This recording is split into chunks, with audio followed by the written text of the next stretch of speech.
Hi friends, welcome back to study classes. तो प्यारे दोस्तों, अगर आपने यूजीसी नेट जनवरी 2025 एग्जामिनेशन दिया था, आई नो अभी आपके मन में जो सबसे जरूरी चीज चल रही होगी रिजल्ट कब आएगा, कट ऑफ क्या रहेगा।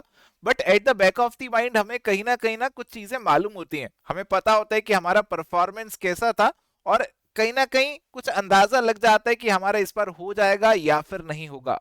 अगर आपको अंदर से फीलिंग आ रही है कि नहीं, मेरा स्कोर कम है, मेरा स्कोर ज्यादा होना चाहिए था, मैंने इस बार कुछ गलतियां कर दी, कुछ गड़बड़ कर दी, मैं ज्यादा स्कोर कर सकता था, कर सकती थी, या फिर मैंने अपनी तरफ से तो अपना पूरा एफर्ट डाला बट बाकियों के मार्क्स काफी ज्यादा हैं, मेरे मार्क्स मुझे काफी कम लग रहे हैं। आपको लग रहा है कि अभी आप अपने गोल पे नहीं पहुंच पाएंगे, आपका गोल जेआरएफ है या फिर नेट है, उस गोल से अगर आपको लग रहा है कि थोड़ा सा दूर है अभी आप, तो ये जो एग्जामिनेशन आप देकर आए हैं, एक्सपीरियंस जो आपको मिला इस एग्जामिनेशन का, उस एक्सपीरियंस का कैसे इस्तेमाल करें, कैसे अपना एक एनालिसिस करें कि अगले अटेम्प्ट में, अगले एग्जामिनेशन में जो कि अभी जून में आ जाएगा, उसमें कैसे हम अपने गोल को अचीव कर लें। और ऐसा नहीं कोई छोटे मोटे मार्जिन से कोई बॉर्डर लाइन पे अपना गोल अचीव हो जाए, एक अच्छे खासे मार्जिन से मैं चाहता हूं कि आप अपने गोल को ऐसा नहीं कि बिल्कुल पॉइंट टू पॉइंट क्लियर करें, आप काफी ऊपर होने चाहिए, ताकि आपको अंदर से खुद श्योरिटी आ जाए कि हाँ, इस बार तो मेरा हो ही जाएगा। तो किस तरीके से अपना एनालिसिस करें, इसको लेकर कुछ बातें मैं आज आपके साथ शेयर करना चाहता हूं प्यारे दोस्तों। तो आइए फटाफट से आज के सेशन को शुरू करते हैं।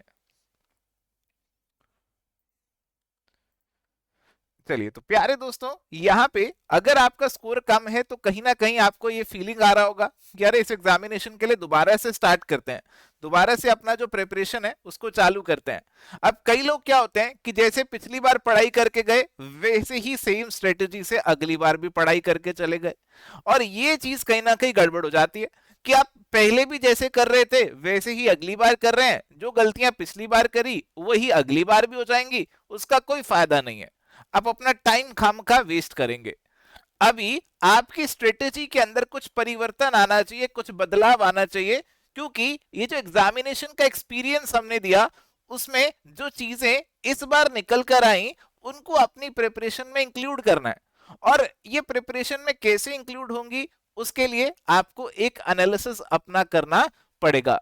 आपको देखना पड़ेगा कि जनाब, ये पेपर जो मैं देकर आया, ये पेपर जो मैं देकर आई, इसमें मेरा कितना स्कोर बन रहा है। अभी ऐसा नहीं होना चाहिए कि आप बोलें कि सर, मैंने तो डाउनलोड भी नहीं किया अपना पेपर, मुझे तो डर लगता है कि भैया कितना स्कोर आएगा कितना नहीं होगा, कहीं मैं रह ना जाऊं।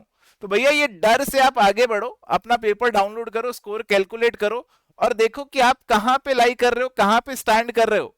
और अल्टीमेटली यही चीज आपको, ये एनालिसिस ही आपको मदद करेगा अपने गोल तक पहुंचने में। क्योंकि मैं जानता हूं कई लोग मुझे बोलते हैं कि सर, मैंने तो डाउनलोड भी नहीं किया था, तो मुझे तो इंटरेस्ट ही नहीं था, बस मैं तो वैसे ही पेपर दे दिया था। तो ये चीज आप अभी डाउनलोड कर लेना, क्योंकि बाद में वो डाउनलोड फैसिलिटी हटा देंगे, और बाद में आप अपना कोई स्पॉट एनालिसिस, कोई एनालिसिस नहीं कर पाओगे। तो ये चीज अभी कर लेना। एक बार आपने अपना स्कोर निकाला, अब उसको फर्दर एनालिसिस करो कि आपके जो क्वेश्चन गलत हुए, लेट्स सपोज 150 क्वेश्चन आए थे आपके पेपर में, और 150 में से आपके 75 सही हो रहे हैं और 75 गलत हो रहे हैं। अब जो 75 क्वेश्चंस आपने गलत किए, व्हाट वाज द रीजन कि ये गलत हो गए, इसका क्या कारण था, इसे पहचानने की कोशिश करो। क्या आपके पास टाइम की कमी थी, क्या आपके पास टाइम नहीं था, आप सही से सॉल्व नहीं कर पाए, क्या आपको कंसेप्ट क्लियर नहीं था, क्या जो टॉपिक से सवाल आया वो टॉपिक ही आपको आता नहीं था, क्या वो सिली मिस्टेक्स आपने करी, क्या सिली मिस्टेक की वजह से आपका स्कोर कम रह गया, आपको आता तो था बट आपने पता नहीं क्यों गलत मार्क कर दिया, या फिर it was lack of practice, कि कंसेप्ट आपको आता था बट क्वेश्चन अटेम्प्ट करने में कॉन्फिडेंस फील नहीं कर रहे थे, आपको क्वेश्चन अटेम्प्ट करने में लग रहा था कि अरे, मैंने सुना तो हुआ बट कैसे मार्क करूं, किस तरीके से अटेम्प्ट करूं, कुछ समझ में नहीं आ रहा। This means it was lack of practice. तो आप हर एक सवाल को इन तीनों में, इन चारों में डालने की कोशिश कीजिए कि क्यों आपने गलती करी, कौन सी यूनिट के सवाल आपके सबसे ज्यादा गलत हुए, और यही चीजें कहीं ना कहीं आपकी मदद करेंगी एक स्वॉट एनालिसिस कंडक्ट करने में। चलिए, तो प्यारे दोस्तों, जो नई स्ट्रेटेजी आपकी होनी चाहिए उसमें क्या क्या इंपॉर्टेंट चीजें हैं, जैसा मैं आपको बता रहा था। The first thing to do is to analyse your response sheet. Response sheet का एनालिसिस बहुत ज्यादा जरूरी है, पेपर 1 का भी करना और पेपर 2 का भी अपना एनालिसिस करना, देखना जी कि कितना स्कोर मेरा बन रहा है, और इसमें देखना कि कहां पे मैंने गलती करी, कौन सी यूनिट में मेरी सबसे ज्यादा गलती हो रही है। उससे आपको पता लगेगा what is your weakest unit, कौन सी यूनिट ऐसी है जिसमें आप गलती नहीं कर रहे हैं, that would be your strongest unit. तो ये स्वॉट एनालिसिस यहीं से होगा आपका, यहीं से होगा आपका स्वॉट एनालिसिस, कि आपको अपना पता चलेगा भैया कौन सी वीकनेस है, कौन सी स्ट्रेंथ है। अब जो आपकी स्ट्रेंथ है और जो आपकी वीकनेस है उसकी स्ट्रेटेजी थोड़ी सी अलग अलग हो जाएगी। देखो मैं ये बिल्कुल भी नहीं बोलूंगा कि जो आपकी स्ट्रेंथ है आप उसे पढ़ना छोड़ दो, ऐसा नहीं है। देखो जो आपकी स्ट्रेंथ है वो आपकी स्ट्रेंथ बरकरार रहनी चाहिए, और वो बरकरार तभी रहेगी जब आप उस पर रेगुलर काम करते रहेंगे। तो उसको अभी आप रेगुलर रिवीजन या प्रैक्टिस या पीवाई क्या हो या मॉक टेस्ट कुछ ना कुछ करते रहिए। और जो आपके वीकनेस है उसमें थोड़ा सा ज्यादा समय आपको लगाना चाहिए, उसमें जो भी आपके वीक एरियाज हैं, जो कंसेप्ट आपके वीक हैं उनको आइडेंटिफाई करो, जो यूनिट्स आपके वीक हैं उनको आइडेंटिफाई करो। और अभी लंबा समय है आपके पास, और इस समय में आप अच्छे से प्रिपरेशन कर सकते हो। होता क्या है कि अभी हम चुपचाप बैठ जाते हैं और अगला नोटिफिकेशन आता है, तब हमारी नींद खुलती है कि अरे अगला नोटिफिकेशन आ गया, पढ़ाई शुरू करी जाए। तब ज्यादा समय होता नहीं है, और जैसे पिछली बार पढ़ाई करी वैसे ही इस बार पढ़ाई करी, कुछ मटेरियल उधर उधर से मिल लिया, दोस्त के साथ कोर्स का एक्सेस ले लिया, और कुछ यूट्यूब पे बैठ के वीडियोस देख लिए और एग्जाम देने चले गए। तो ऐसे आप थ्रू नहीं हो पाएंगे। The competition is getting fierce and fierce day by day, competition बहुत कट थ्रोट हो रहा है, स्ट्रांग हो रहा है। आप जानते हैं कि इस बार जिसने 150 में से 100 भी सही कर दिया, मैं उसको भी श्योरिटी से नहीं कह रहा हूं कि आपका जेआरएफ होगा या नहीं होगा। कंपटीशन बढ़ता जा रहा है, तो आपको उस कंपटीशन में स्टैंड करना है, तो आपके अंदर वो एबिलिटी होनी चाहिए। आपके जो एग्जामिनेशन का आप तैयारी कर रहे हैं, आप जो प्रिपरेशन कर रहे हैं, that should be top notch.